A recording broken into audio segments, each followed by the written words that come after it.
자, 오늘 하나님 말씀을 보겠습니다. 시편 72편 1절에서 7절 말씀 세번역 성경으로 보겠습니다. 시편 72편 1절에서 7절 말씀입니다. 저와 여러분이 한 절씩 교독하면 좋겠습니다. 하나님, 왕에게 주님의 판단력을 주시고 왕의 아들에게 주님의 의를 내려주셔서 왕이 주님의 백성을 정의로 판결할 수 있게 하시고 주님의 불쌍한 백성을 공의로 판결할 수 있게 해주십시오. 왕이 의를 이루면 산들이 백성에게 평화를 안겨주며 언덕들이 백성에게 정의를 가져다 줄 것입니다. 왕이 불쌍한 백성을 공정하게 판결하도록 해주시며 가난한 백성을 구하게 해주시며 억압하는 자들을 꺾게 해주십시오. 해가 닳도록 달이 닳도록 영원 무궁하도록 그들이 왕을 두려워하게 해주십시오. 왕이 백성에게 풀밭에 내리는 비처럼 땅에 떨어지는 단비처럼 되게 해주십시오. 그가 다스리는 동안 정의가 꽃을 피우게 해주시고 저 달이 다 닳도록 평화가 넘치게 해주십시오. 아멘. 월요일의 그리스도인이란 책을 쓴 최용수 목사님, 직장사역 하시는 참 귀한 목사님이신데 그분이 우리 교회에 오셔서 우리 남자 성도들에게 말씀을 전하실 때 그런 말씀 하시더라고요. 어느 기업이 크리스찬 기업인데 구호가 광고판에 써놓은 그런 구호가 주일은 주님과 함께, 그런 광고 문구를 내건 일을 언급을 하시더라고요. 사실 우리나라 사회에서 어느 기업이 자기가 기독교인이다 라는 것을 공개적으로 이야기하는 것은 굉장히 두려운 일이기도 합니다. 손실도 감수할 각오를 해야 된다는 거죠. 굉장히 거부감을 갖는 사람들이 많이 있고, 또 우리나라의 경제 여러 관행이 기독교 정신에 부합하지 않는 일들이 많아서 공개적으로 그리스도인이라고 이렇게 고백을 하면 사업도 참 어렵다는 게 현실입니다. 그런데도 공개적으로 주일은 주님과 함께, 다시 말하면 주일은 영업 안 한다, 그런 뜻이죠. 하나님께 예배하는 날이다. 이렇게 한다는 일이 대단한 용기가 필요한 일이라 그렇게 언급하면서, 그렇지만 직장 사역을 하는 목사로서 좀 아쉬움이 남는다는 겁니다. 왜냐하면 주일은 주님과 함께, 그건 참 귀한 일이긴 하지만 월요일부터 토요일까지 우리가 직장에 나가서 또는 일터에서 거기서는 또 어떻게 할 건지에 대한 그 점이 직장 사역을 해보니까 더 중요하더라는 거예요. 특히 불신자들의 눈에는 예수 믿는 우리가 주일을 주님과 함께 온전히 예배드리는 날로 지키는 것이 그들에게는 그렇게 감동이 안 된다는 거예요.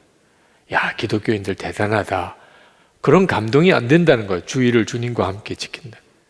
그런데 월요일부터 토요일까지 그들이 자기들과 함께 같이 직장 생활하고 사업하고 하면서 예수 믿는 사람이 예수 믿는 사람다운 모습을 보여주는 일이 실제로는 불신자들에게 더 마음에 와닿는 일인데, 그동안에 한국 교회가 성도들이 월요일부터 토요일까지 세상에서 직장에서 어떻게 살아야 하는지에 대해서는 별로 말해주지 않는다는, 주일만 하여튼 교회 와서 예배 잘 드리라, 주일 성수에 대해서만 너무 강조했던 것에 대해서 아쉬움을 이야기를 하시는데 참 공감도 되고 또 교회 목사로서 부끄럽기도 하고, 그동안에 성도들에게 주일에 교회 와서 예배 드리는 것에 대한 강조하는 것 비해서 월요일부터는 어떻게 살아야 하는가에 대해서 참 부족했구나, 그런 생각이 들더라고요. 오늘은 하나님이 정말 기뻐하시는 일이 뭘까 하는 것 중에 우리가 세상에 나가서 사는 동안 공의를 위해서, 정의를 위해서 사는 일이 얼마나 중요한가 하는 것에 대한 말씀을 나누려고 합니다. 하나님이 기뻐하시는 일을 하자. 이 주제로 이제 오늘 말씀을 전하고 다음 시간부터는 가정 부흥회가 진행됩니다. 5월 한 달 동안. 그리고 맨 마지막에 다시 한번 이제 가정에서 하나님이 기뻐하시는 일에 대하여 마무리 말씀을 이제 드리겠습니다만, 이제 그 시리즈 설교의 어쩌면 마지막 메시지가 되기도 해요. 여러분은 하나님의 자녀이시죠? 구원받은 하나님의 백성이시죠? 거기는 뚜렷한 표징이 있습니다. 하나님의 자녀인지 구원받은 백성인지 알 수 있어요. 여기서도. 죽고 난 다음에 가서야 아는 게 아니고. 두 가지 너무나 뚜렷한 표징이 있는데, 하나는 의를 행하는 거고 하나는 사랑하는 거예요. 이 두 가지, 공의와 정의를 행하는 것과 사랑으로 사는 것이 구원받은 백성의 뚜렷한 표징입니다. 요한일서 3장 10절 말씀 이렇게 말씀합니다. 이러므로 하나님의 자녀들과 마귀의 자녀들이 드러나나니 무릇 의를 행하지 아니하는 자나 또는 그 형제를 사랑하지 아니하는 자는 하나님께 속하지 아니하니라. 그러니까 의를 행하는 거하고 형제를 사랑하는 것이 구원받은 성도됨의 가장 중요한 증거예요. 이 점을 잊으시면 안 됩니다. 항상 우리에게 있어서 이 의를 행하는 거 너무너무 중요해요. 이 점에 대해서 교회가 그동안의 성도들에게 사실 충분히 강조하지 않은 것이 현실이라고 생각이 듭니다. 성도들이 세상에 나가 사는 동안에 의를 행하는 것과 형제를 사랑하는 것을 함께 강조했었어야 한다는 거죠. 이 시편 72편은 다윗이 자기 아들 솔로몬을 위해서 하나님께 드리는 기도예요. 다윗이 죽을 때가 되고 아들 솔로몬이 이제 왕이 됩니다. 하나님께서 내 아들 이 솔로몬 왕이 어떤 복을 받기를 다윗이 간절히 원하는 그런 기도예요. 그런데 이 기도에 우리가 주목할 내용이 하나님, 내 아들 솔로몬이 아주 공의로운 왕이 되게 해주세요. 그런 기도를 하고 있다는 거예요. 1절에 보면 하나님이여 주의 판단력을 왕에게 주시고 주의 공의를 왕의 아들에게 주소서. 그러니까 다시 말하면 하나님, 내 아들 이 솔로몬이 아주 하나님의 공의로운 왕이 되게 해달라. 여러분들도 자녀들을 위해서 기도하죠. 네, 자녀들을 위해서 다 기도하실 텐데 하나님, 내 아들이 내 딸이 아주 정의감이 투철한 아들과 딸이 되게 해주세요. 아주 의로운 아들과 딸이 되게 해주세요. 이렇게 기도하는 부모는 쉽지 않아요. 다 공부 잘하게 해달라고, 좋은 직장, 또 좋은 사람 만나서 결혼하게 해달라, 하여튼 몸 안 아프고 하여튼 잘 살게 해달라, 성공하게 해달라, 이런 기도, 세상 사람들이 자녀들을 위해서 하는 기도랑 크게 다를 바가 없어요. 우리의 기도가 정말 내가 구원받은 자라면 세상 사람들이 자녀 위해서 기도하는 것과 달라야 이게 말이 맞죠. 근데 그 중에 하나가 바로 이 공의로운 왕이 되게 해달라 하는 이 아버지로서의 다윗의 기도라는 거예요. 물론 다윗도 이 솔로몬이 큰 제국을 이루고 아주 강대한 왕이 되게 해달라는 기도를 합니다. 오늘 읽지는 않았지만 8절부터 그 뒤를 쭉 읽어보면 이렇게 기도합니다. 8절에 보면 왕이 이 바다에서 저 바다에 이르기까지, 이 강에서 저 땅 맨 끝에 이르기까지 모두 다스리게 해주십시오. 11절에 가서는 모든 왕이 그 앞에 엎드리게 하시고 모든 백성이 그를 섬기게 해주십시오. 이런 기도를 해요. 그죠? 다윗도 어쩔 수 없이 그죠? 인간적으로 아들 잘 되기를 원하는 아버지였구나. 그 다 이해가 돼요. 하나님이 우리가 이렇게 기도하는 것을 나쁘다고 절대로 말씀하지 않으세요. 넌 어째 아들, 딸 잘 되기만 바라냐, 뭐 이렇게 하시는 하나님이 아니세요. 성경을 읽어보면 하나님도 우리들이 이 땅에서 창대하게 번성하기를 하나님도 원하셨어요. 그건 당연한 거죠. 근데 우리가 정말 주목할 것은 그렇게 아들 솔로몬이 그렇게 온 땅을 다 다스리는 그런 아주 강대한 왕이 되게 해달라는 기도 전에, 그런 기도를 하기 전에 다윗이 드렸던 기도예요. 먼저 한 기도. 그러니까 내 아들, 내 딸 잘 되게 해달라고 이렇게 기도하기 전에, 나중도 아니고 그런 기도도 안 하는 것도 문제지만 끝에라도 그렇게 기도하면 참 그것도 성도다울 수도 있는데, 다윗은 그런 기도하기 전에 먼저 한 기도가 7절이에요. 오늘 읽은 마지막 절인데, 그가 다스리는 동안 정의가 꽃을 피우게 해주시고 저 달이 다 닳도록 평화가 넘치게 해주십시오. 우리 아들이 왕이 될 때 그 다스리는 나라는 정의가 꽃을 피우게 해주십시오. 이 기도를 먼저 하고 그 다음에 온 세상을 다 다스리는 강대한 왕이 되게 해달라, 그렇게 기도했다는 점, 이 점이 바로 하나님이 다윗을 진짜 사랑한 이유구나. 하여튼 마음이 하나님 마음에 쏙 드는 거예요. 여러분이 자녀를 위해서 많은 기도를 하는 것도 중요하지만 부모의 그 기도가 하나님 마음에 쏙 드는 거예요. 내가 내 기도를 안 들어주고 누구 기도 들어주겠냐, 이럴 정도로 하나님을 정말 기쁘시게 하는 기도를 하는 일이, 실제로 우리가 자녀를 위해서 많은 복을 비는 기도를 하는 것보다 더 중요하다는 거예요. 하나님께서 솔로몬의 기도를, 솔로몬을 향한 다윗의 기도를 하나님이 받아주세요. 그건 다윗의 마음을 하나님이 너무 기쁘게 받으셨기 때문에. 여러분, 이게 왕의 기도예요. 이 다윗 시대에는 왕은 그 왕의 말이 곧 법입니다. 그죠? 그런 시대예요. 사람을 죽이고 살릴 고난이 있고, 왕이 그대로 재판관이고, 그리고 행정 집행도 하고, 사람의 생사 여탈 다 주관하는 막강한 권세를 가지고 있는 왕입니다. 그런데 다윗은 왕의 존재 의미를 다르게 생각했어요.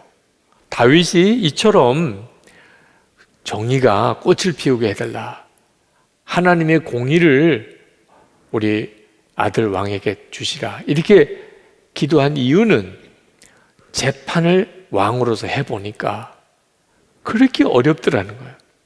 요즘도 판사나 검사, 변호사 이런 분들은 공부를 엄청나게 하잖아요. 판례를 엄청나게 연구하고, 그리고 합격을 해야 이제 법조계에서 이제 어떤 문제에 대해서 재판하는 일에 관여할 수 있는 그런 자격증을 부여하잖아요. 근데 이때 당시에 다윗이 무슨 법을 공부를 했을까요?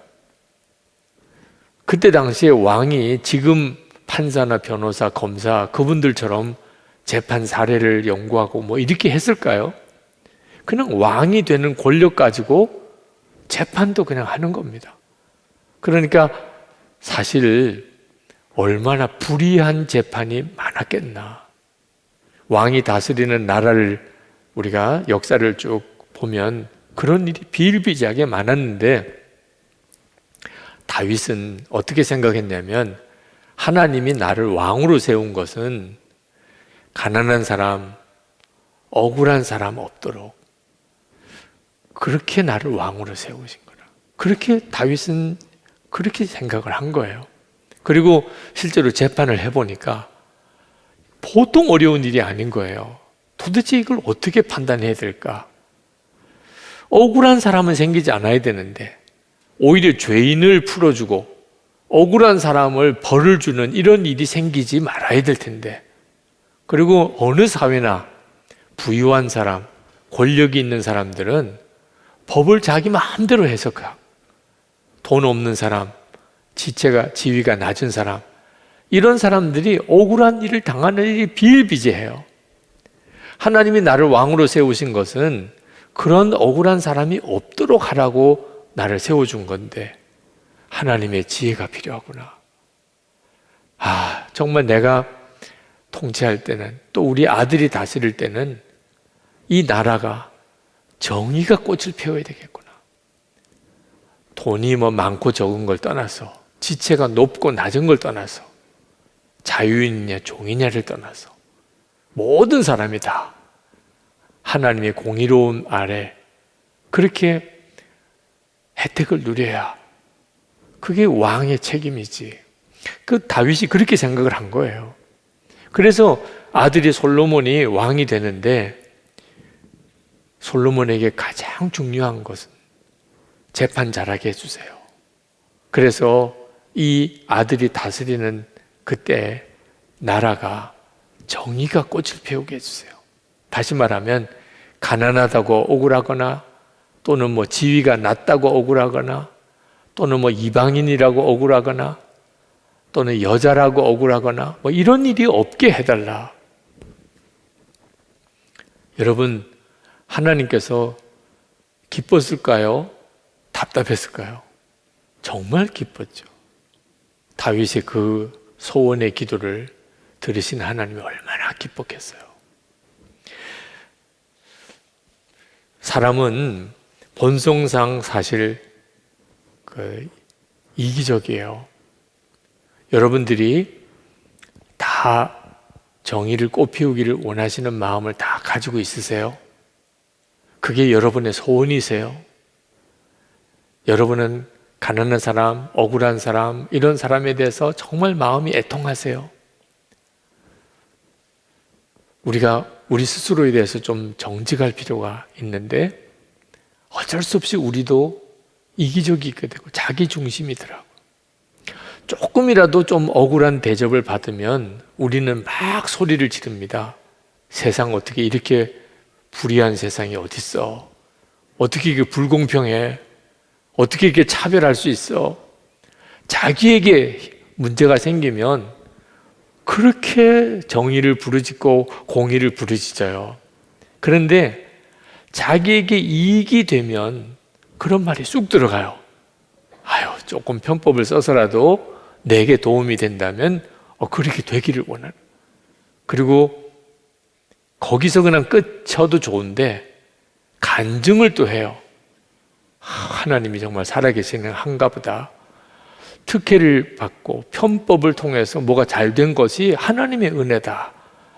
이렇게 되는 간증들이 그동안 한국 교회 안에 만만치 않이 있었어요. 교회 안에도 실제로 그런 일들이 있었어요. 정상적인 절차대로 우리도 공평하게 다 해야 된다. 법대로 해야 된다.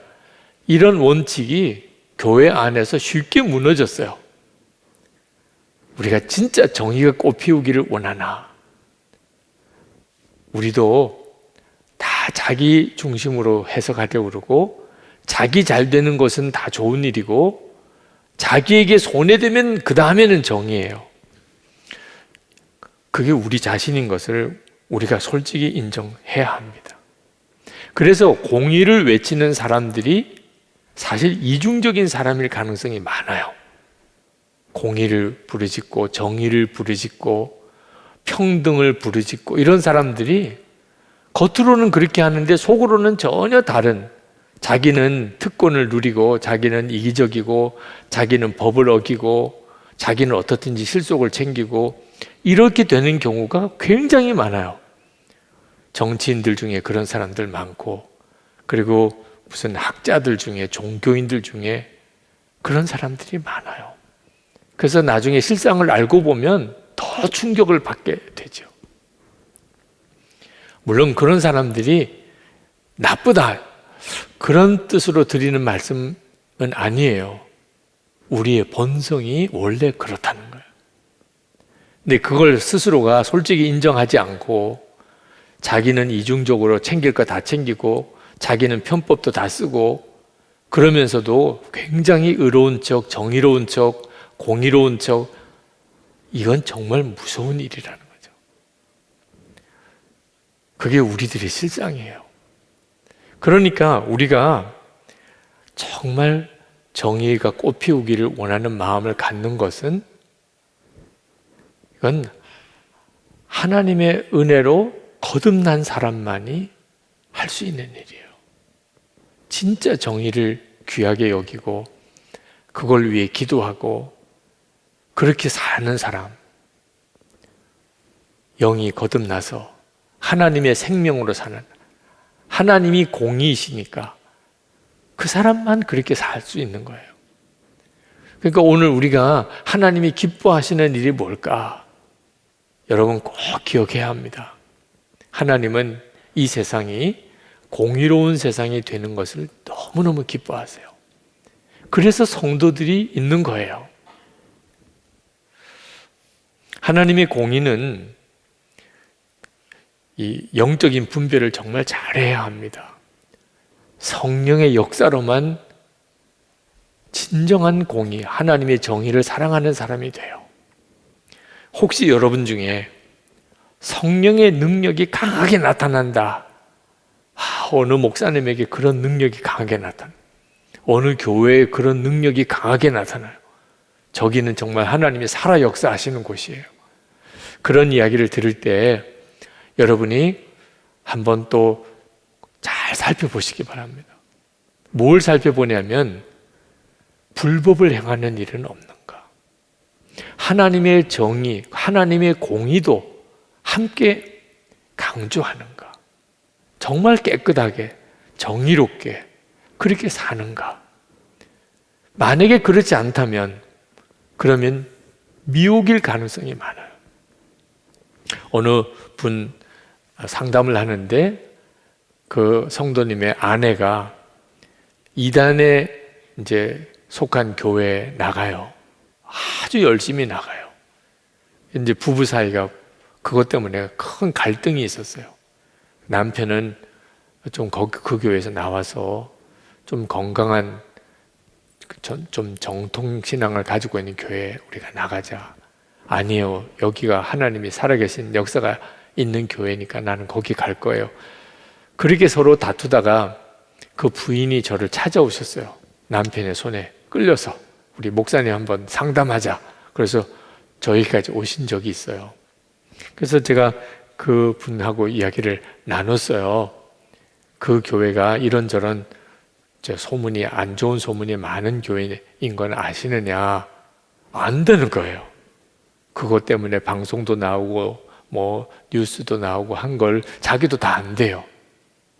그런 일들이 그 교회에 일어나는 것도 아느냐? 자기도 그런 걸 안다는 거예요. 아니, 그런데 왜 그 교회를 계속 나가느냐?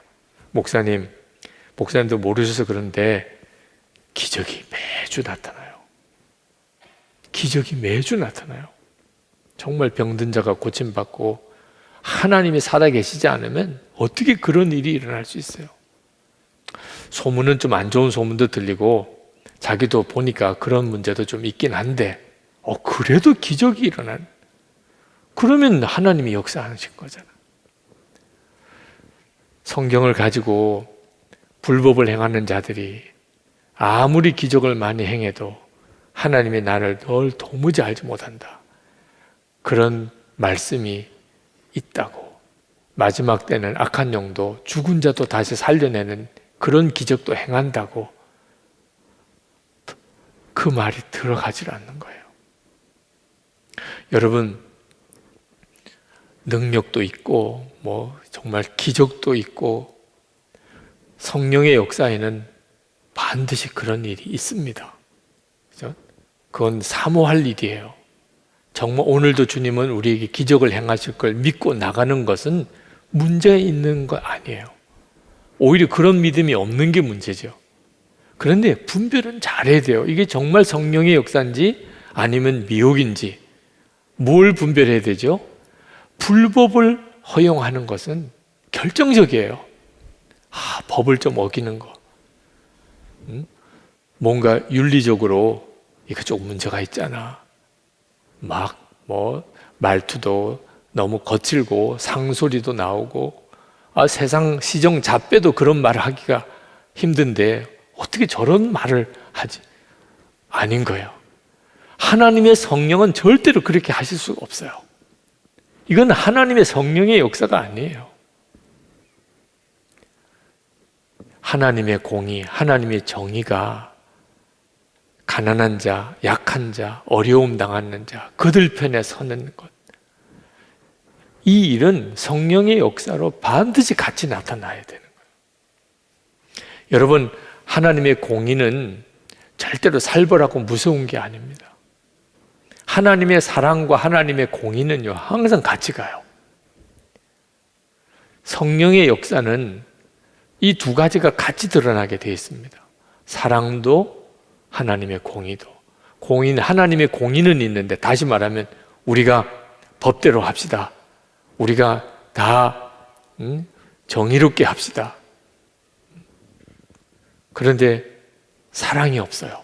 맨 싸우기만 하고 욕만 하고 비난만 하고 데모만 하고. 성령님의 역사라고 보기가 어려워요. 우리가 사랑합시다.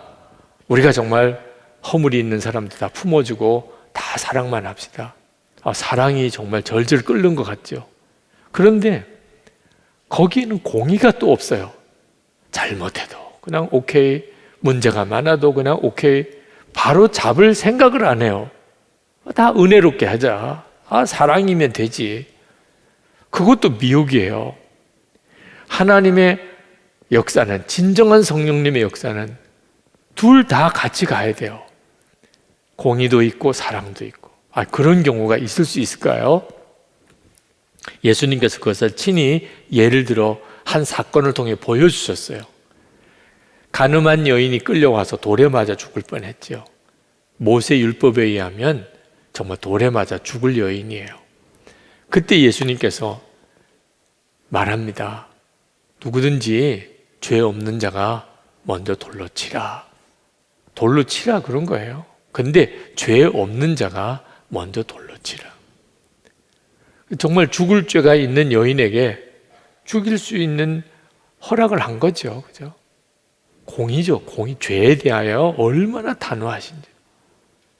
그런데 죄 없는 자가 먼저 돌로 치라고 하신 말씀에 딱 걸려서 누구도 돌을 던지지 못하고 다 떠났어요. 여자 혼자 남았습니다. 그때 예수님께서 그 여인에게 말씀합니다. 나도 너를 정죄하지 아니하노니 다시는 죄를 범하지 마라. 그리고 그 여인을 풀어줘요. 자, 이 사건에서 둘 다가 다 들어있어요. 공의와 사랑이. 그죠? 분명히 죄 짓지 마. 죄 없는 자가 먼저 돌로 쳐. 죄는 정말 무섭게 다스리죠.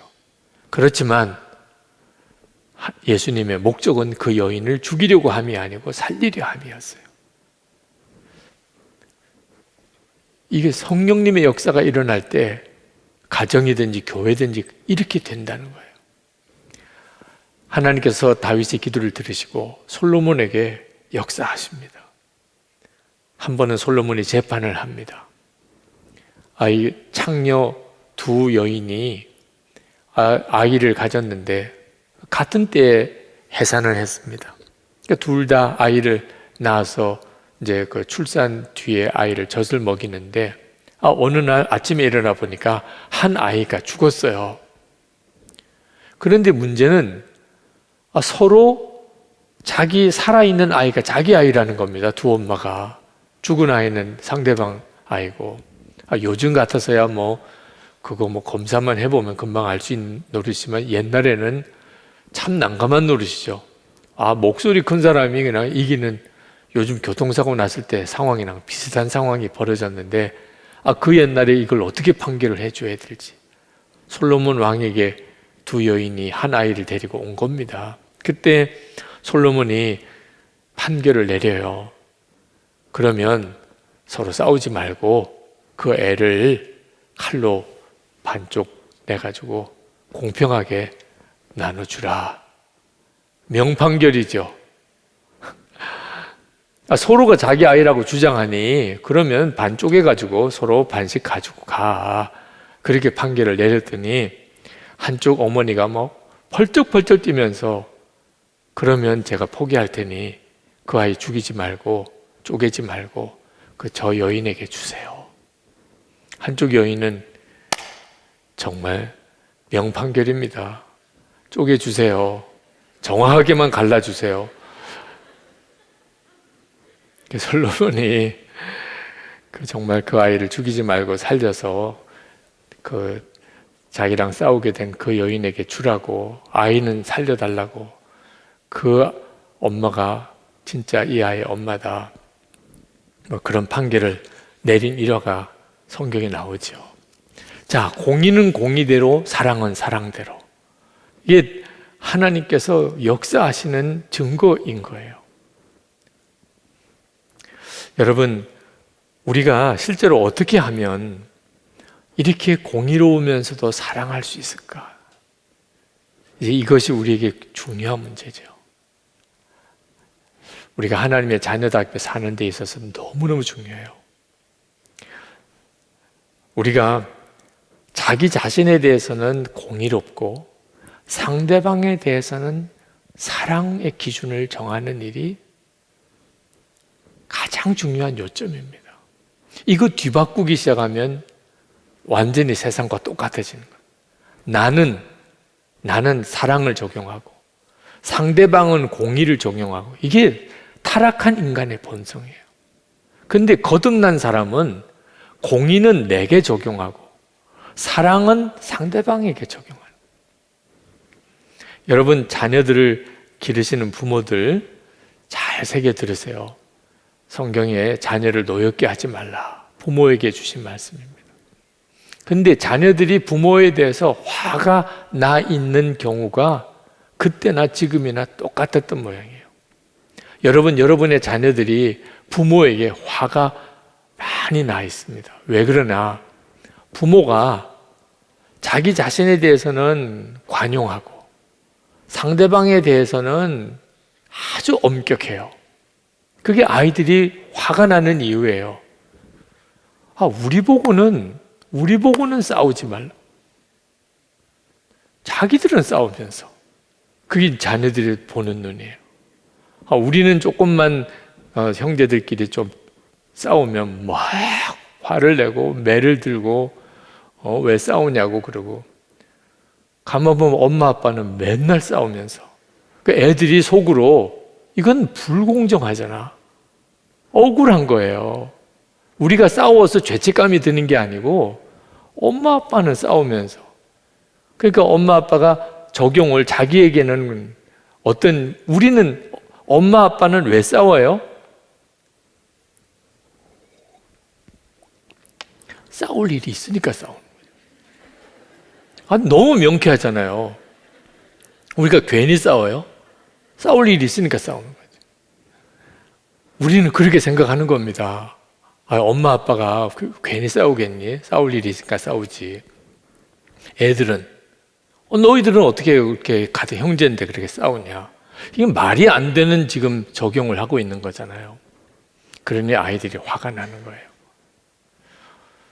우리는 조금만 텔레비 보려고 그래도, 조금 놀이하려고 게임하려고 그래도 막 정말 평생 그렇게만 살았던 사람처럼 항상 그래 이런 식으로 막 몰아세우고, 엄마 아빠는 자기들 마음대로인 것 같아. 하고 싶은 거 다 하고, 우리 보고는 하고 싶은 거 하지 못하게 하고, 꼭 해야 될 거, 너희들 때는 공부해야 돼. 근데 애들 눈에 보기에는 엄마 아빠는 다 자기 하고 싶은 대로. 불공정한 거죠. 정의롭지 못해요, 가정이. 정의가 꽃피우게 해주세요. 우리 가정에 정의가 꽃피우게 해주세요.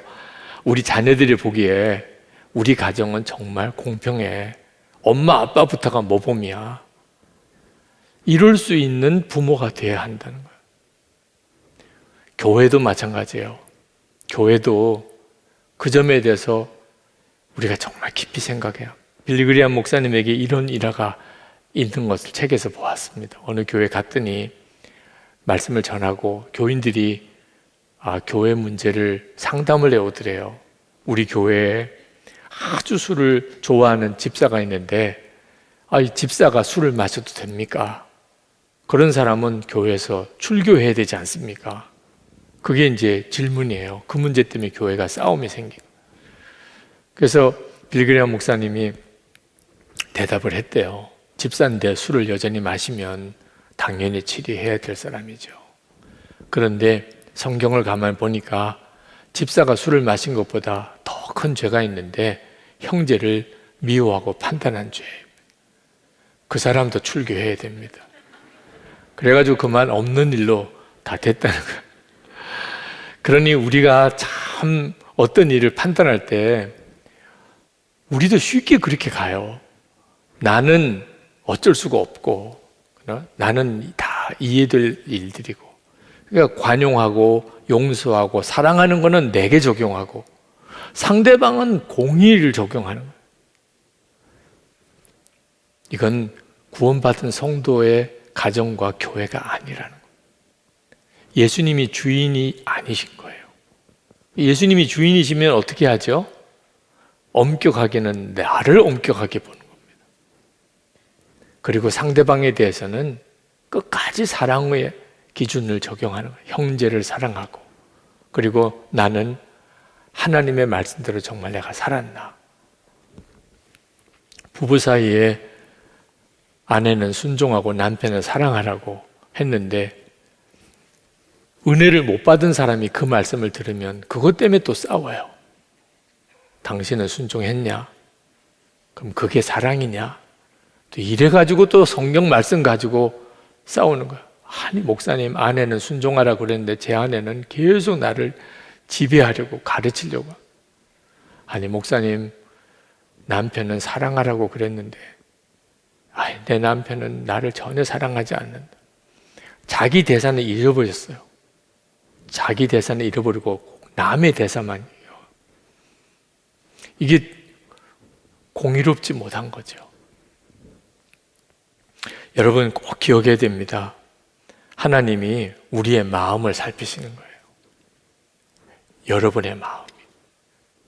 여러분의 마음에 음욕이 있으면 하나님은 간음한 것과 같이 보신, 여러분의 마음에 탐욕이 있으면 도적질한 거나 같이 보신, 여러분 마음속에 거짓이 있으면 거짓말한 거나 같아요. 미워하면 죽인 거나 같아요. 그게 하나님의 기준이에요. 그러니까 여러분이 정말 예수님을 여러분 마음에 영접하고 주님이 여러분과 함께 계신 것을 진짜 믿어야 비로소 공의로운 사람이 돼요. 여러분 자신에 대해서 정확한 눈이 뜨이니까. 남에 대해서 뭘 말하기 전에 여러분 자신부터 말씀 앞에서 정직하게 서게 되는 거예요. 여러분, 우리가 공의로운 사람이 되려면 주님을 바라보는 눈이 열려야 합니다.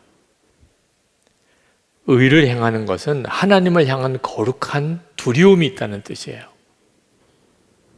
저는 목회하면서 교회 안에 참 안타깝기도 하고 두려운 교인들, 목회자들을 많이 만나요. 하나님이 함께 계시는 것을 정말 아는데 어떻게 저렇게 말할 수 있을까? 어떤 경우는 막 소리를 지르는, 그분이 하는 말 소리를 지를 이유는 있어요. 그러니까 그렇게 하겠죠. 근데 한 가지 분명한 것은 하나님 앞에서도 저렇게 소리를 지를 수 있을까? 우리 중에 도대체 누가 하나님 앞에서 소리 지를 수 있겠어요? 하나님을 전혀 의식하지 않는다. 그냥 옳고 그른 판단만 있는 거예요. 그래서 뭔가 문제가 있을 때, 잘못했을 때 막 혈기를 부리고 소리를 지르고, 그게 두려운 거예요. 여러분, 예수님이 마음에 안 계신 것보다 더 두려운 게 예수님이 마음에 계신데 본인이 그걸 모르는 경우예요. 그러면 어떻게 되는 거죠? 예수님을 마음에 모시고 소리도 지르고 욕도 하고 남 험담도 하고 별의별 나쁜 짓도 하고 주님 마음에 모시고 이보다 끔찍한 일이 어디 있어요? 나중에 진짜 눈이 뜨이고 나면 진짜 기절초풍할 일이죠. 우리가 어떤 사람이 되어야 진짜 내가 공의로운 사람, 정의를 꽃피우기를 정말 갈망하는 사람이 되는가? 예수님이 나와 함께 계시는 것이 진짜 믿어지는 사람. 우리가 공의로운 삶을 살려면 고난을 각오해야 됩니다. 예수님께서 의를 행하는 자는 고난을 당할 것이라고 그랬어요. 마태복음 5장 6절에 의에 줄이고 목마른 자는 복이 있나니 그들이 배부를 것이며 10절 말씀에 의를 위하여 박해를 받는 자는 복이 있나니 천국이 그들의 것입니다. 여러분, 정말 우리가 의롭게 살기를 원한다면 때때로 고난도 각오해야 합니다. 그렇기 때문에 정말 의롭게 살려면 세상 어떤 사람보다도 예수님이 더 크게 믿어져야 돼요. 그러면 어떤 어려운 고난의 상황 속에서도 담대하게 하나님 기뻐하는 뜻대로 살 수 있어요. 엘리야가 아합과 이세벨, 진짜 악한 왕과 왕비, 그리고 이스라엘 나라가 다 그에 물들어 있는 바알 신, 아세라 신을 섬기는 우상숭배의 나라가 되어 있는데 엘리야가 두렵지 않았어요. 왜냐하면 진짜 하나님을 바라보았기 때문에. 그래서 그 엘리야의 제단에 불이 내리는 영적 대싸움도 하고 승리도 거둔 거죠. 엘리사는 도단성에 아람 군대가 자기를 죽이려고 포위할 때도 두려워하지 않았어요. 하나님이 더 크니까. 다니엘이 포로로 잡혀갔지만 바벨론 왕, 그 왕보다 하나님이 더 의식이 되니까 그는 믿음으로 하나님 말씀대로 살 수 있었어요. 다윗이 골리앗 앞에 섰지만 하나님이 골리앗보다 더 크다고 그렇게 믿어지니까 그는 담대하게 골리앗과 싸우러 나갔어요. 우리가 언제까지 기도해야 되죠? 예수님이 내가 가장 두려워하는 그 사람보다도 더 크게 보일 때까지, 그 기도 기간이에요. 여러분이 직장에 나가면 두려운 사람이 있죠. 사업하다가 보면 두려운 사람이 있죠. 그 사람 앞에 가면 이상하게 위축이 되고 거짓말도 하게 되고 아부도 하게 되고 없는 이야기도 하게 되고 참 옳은 대로 못 살아요. 그 사람 앞에 가면. 왜 그렇지요? 영적으로 눌리니까 그런 거예요. 그럼 우리가 어떻게 해야 되죠? 하나님 앞에 기도할 때, 그래서 주님을 바라보기를 그렇게 원하는 거예요. 주님을 바라보고 그리고 매일 주님을 의식하고 나가는 동안에 역전이 일어납니다. 그 사람이 전에처럼 두려워지지 않아요. 두려운 분은 예수님이죠. 이 사람이 공의로운 사람이에요. 그러면 그는 어떤 상황에서도 하나님이 기뻐하는 길로 가요. 여러분, 돈 좋지요? 돈 싫은 분은 없으실 거예요. 그 돈이 좋으니까 정의롭게 살기가 어려운 거예요. 내게 이익이 되는 쪽에 자꾸 마음이 기울어지는 겁니다. 그래서 우리가 기도가 필요하고 예수 동행 일기를 쓰는 이유가 거기에 있어요. 예수님이 돈보다도 더 좋아지는 거예요. 변합니다. 예수님이 돈보다 더 좋아요. 그러면 절대로 돈의 탐심이나 욕심이나 거짓이나 그것으로 돈을 기울어지지 않아요. 오히려 하나님이 기뻐하는 뜻대로 내게 주어진 재정을 사용하게 돼요. 그리고 하나님께서 그 일로 영광을 받으시게 됩니다. 그 눈이 뜨이는 사람이 되어야 합니다. 리즈 하워즈가 미국으로 건너가기 전에 목사님과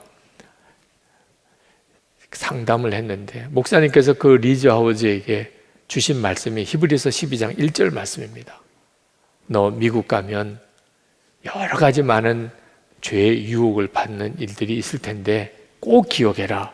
내 눈에는 보이지 않지만 허다히 많은 증인들이 항상 너를 지켜보고 있다. 그 리즈 하우즈가 청년 때에 그 말씀을 마음에 새깁니다. 그리고 그가 미국으로 건너가서 늘 내 눈에는 보이지 않지만 하늘에 허다히 많은 사람들이 지금 나를 지켜보고 있다.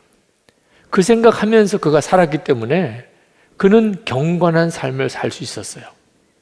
그리고 때가 되어서 리즈 하우즈가 주님을 만나게 됩니다.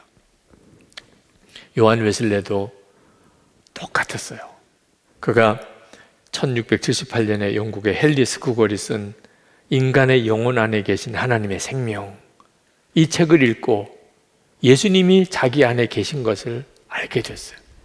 그전에는 교리를 가지고 믿고, 그전에는 어떤 거룩한 도덕적인 행동, 활동을 통해서 하나님을 기쁘시게 하려고 그랬고, 그전에는 어떤 성령의 어떤 체험을 통해서 신앙생활 하려고 했는데, 진짜는 하나님의 생명, 예수 그리스도께서 내 안에 계신 것이, 그게 진짜 예수 믿는 거구나.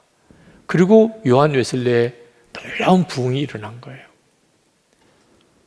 사랑하는 여러분, 하나님이 기뻐하시는 공의는 우리 가정에 필요하고 지금 교회에 필요해요. 여기에 흔들리면 하나님께서 복을 주시고 싶어도 주실 수가 없어요. 아나니아와 삽비라가 마음에 탐심을 못 버리니까 그는 헌금하고도 죽어나갔어요. 아무리 교회가 크고 교인이 많아도 교회 전체가 주님을 바라보는 눈이 뜨여서 하나님이 기뻐하는 삶을 살자. 말 한마디라도 주님이 기뻐하지 않는 말 하지 말자. 거짓말 하나님이 다 들으시는데 아시는데 거짓말 할 수 없어. 불법 이거 말도 안 돼.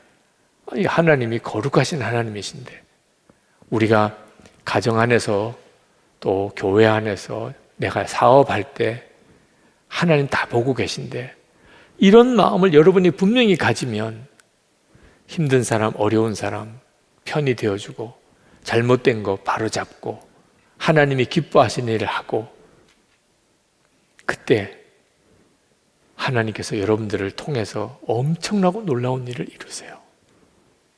절대로 이 점을 소홀히 여기지 않게 되기를 바랍니다. 오늘 찬송하고 우리 하나님께 기도할 때 여러분의 마음에 눈이 열리게 되기를, 주를 바라보는 눈이 뜨이게 되기를 축복합니다. 우리 예수 하나님의 공의, 우리 찬양을 같이 하겠습니다.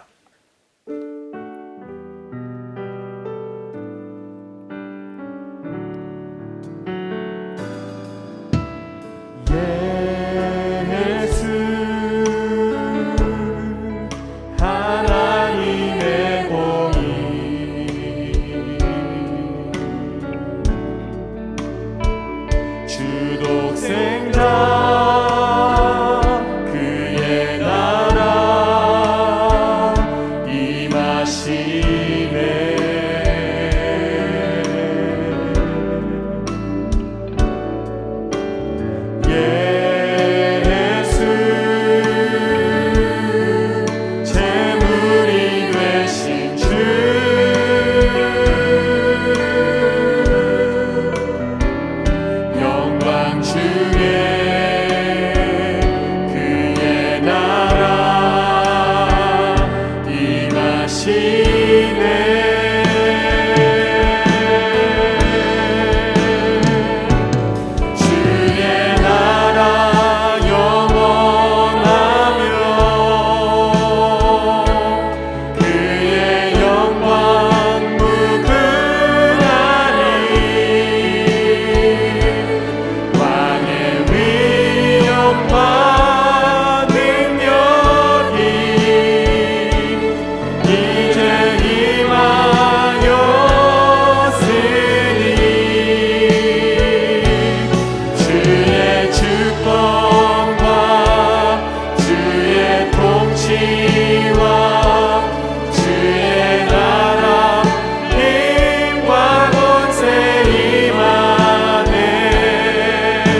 여러분 진심으로 기도하셔야 합니다.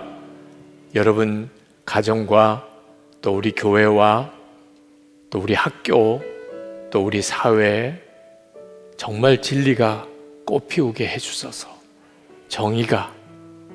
정말 정의가 꽃피우는 하나님의 나라가 이루어지게 해주소서. 여러분이 정말 기도하셔야 됩니다. 그리 되기를 제가 원합니다. 우리 가정도 우리 교회도 또 우리가 다니는 학교도 직장도 사회도 정의가 꽃이 피어지게 해주소서. 통성으로 기도합시다. 은혜와 사랑이 충만하신 아버지, 놀라우신 하나님, 하나님의 나라가 온전히 이루어지게 되기를 원합니다. 하나님 불의한 일이 떠나고 하나님 진정으로 정의로워지게 거짓이 떠나고 악한 일이 떠나고 탐심이 떠나고 하나님 폭행과 폭력이 떠나고 하나님 정의가 하나님 꽃피우게 해주셔서 하나님 진정한 평화가 임하게 하여 주옵소서. 하나님의 의가 하나님의 나라가 온전히 임하게 하여 주옵소서. 우리의 가정 안에 하나님 그 일을 하나님 우리의 교회가 그와 같은 교회가 되기를 원합니다. 하나님 우리의 학교 하나님 우리의 직장이 우리 사회가 우리 나라가 하나님을 경외하며 하나님을 기쁘시게 하며 하나님 정말 정의가 꽃피우며 하나님의 공의가 온전히 실현되는 하나님 역사가 일어나게 되기를 원합니다. 우리가 원합니다. 하나님 우리가 소원합니다. 우리가 갈망합니다. 하나님 우리가 간절히 기도합니다. 주여 그만해 주시고 하나님 역사해 주셔서 아버지 하나님 우리의 간절한 마음의 소원을 주여 받으셔서 우리가 결코 죄를 용납하고 불의를 용납하고 욕심과 하나님 탐심으로 행하지 아니하고 하나님 거짓과 폭력으로 행하지 아니하고 하나님을 기쁘시게 하는 자 주님을 영원하게 하는 자 하나님 그렇게 살게 되기를 원합니다. 우리의 마음의 심령 우리의 가정 안에서부터 하나님 우리 교회에서부터 하나님 모든 일이 하나님의 기뻐하는 뜻 하나님이 영광 받으시는 뜻대로 되기를 원합니다. 주님 주관하소서. 하나님 역사하소서. 하나님 주관하소서. 주님 다스리소서. 하나님 주님 다스리소서. 모든 것 하나님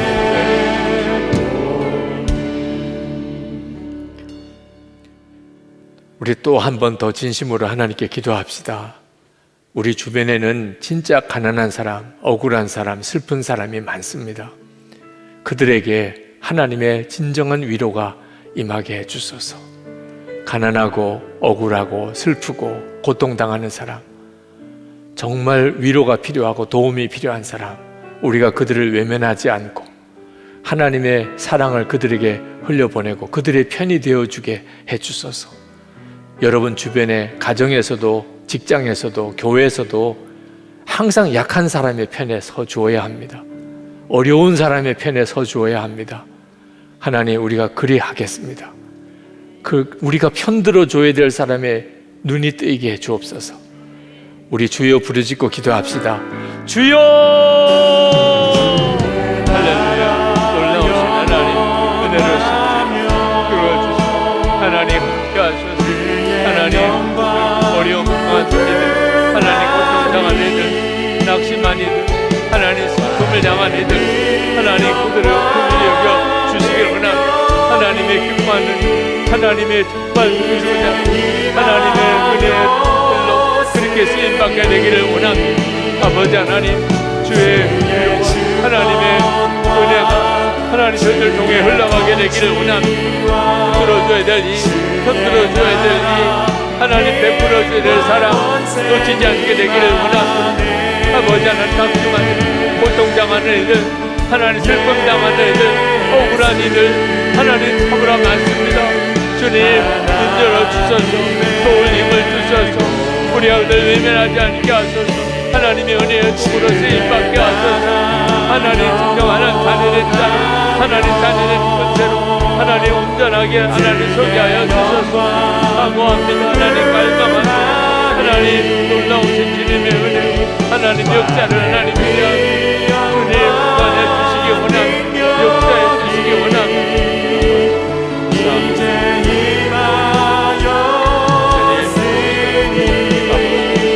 나의 하나님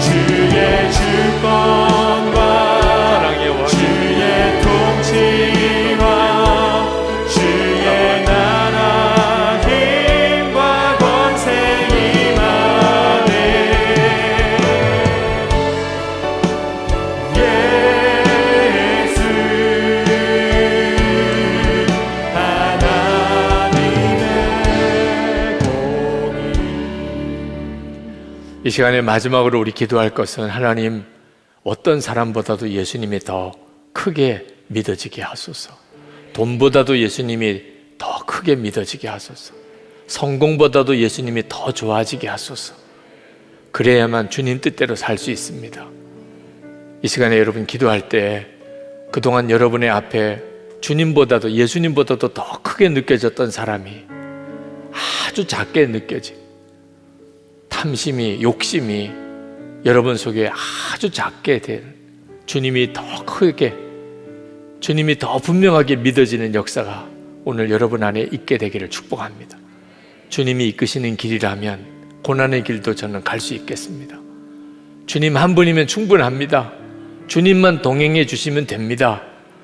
그 확신을 오늘 밤에 여러분이 다 누리게 되기를 원합니다. 주여 3번 부르짖고 기도합시다. 주여,